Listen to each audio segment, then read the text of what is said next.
मुल्क की credit rating upgrade होने और कॉर्पोरेट आमदनी में इजाफे ने पाकिस्तान स्टॉक एक्सचेंज पर भी बड़ा गहरा और मुस्बत असर छोड़ा है। इस हफ्ते जब पाकिस्तान स्टॉक एक्सचेंज में कारोबार का आगाज हुआ तो हमने देखा कि हफ्ते के पहले ही रोज 1700 पॉइंट्स का इजाफा देखने को मिला और मार्केट ने हफ्ते के पहले रोज ही एक बड़ा फिगर 1,48,000 के इंडेक्स को भी अबूर किया। अब फंड्स की खरीदारी में तेजी की वजह से मार्केट में लिक्विडिटी की सूरत हाल हमने देखी है। International credit rating agency Moody's ने पाकिस्तान की रेटिंग को CAA2 से CAA1 कर दिया। अमेरिकी टैरिफ लगने के बाद एशियाई स्टॉक मार्केट्स में भी इजाफा देखा जा रहा है। मंदी में जाने के खतरे के बावजूद जापान और ताइवान की स्टॉक मार्केट्स ने रिकॉर्ड्स बनाए हैं, जबकि चीनी ब्लू चिप्स ने 10 महीने की रिकॉर्ड बुलंदी को छू लिया है।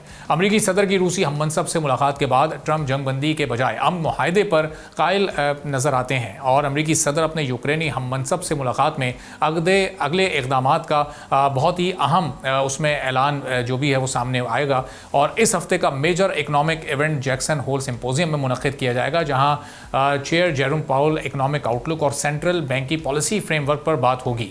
17 सितंबर को होने वाले फेड के इजलास में 85% इम्कान जाहिर किया जा रहा है कि इंटरेस्ट रेट में 1/4% कमी कर दी जाएगी, जबकि दिसंबर तक इंटरेस्ट रेट में मजीद कमी की तवक्को की जा रही है। आलमी सतह पर कम कर्ज की लागत के इम्कान ने शेयर मार्केट्स को तक़वियत दी है और जापान का निक्केई इंडेक्स 0.9% बढ़कर बुलंद तरीन सतह पर पहुंच गया।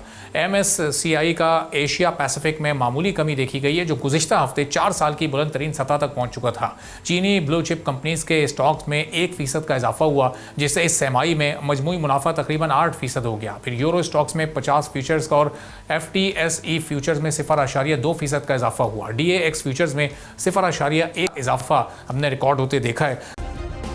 सब्सक्राइब करें और बेल दबाएं ताकि कोई खबर रह न जाए।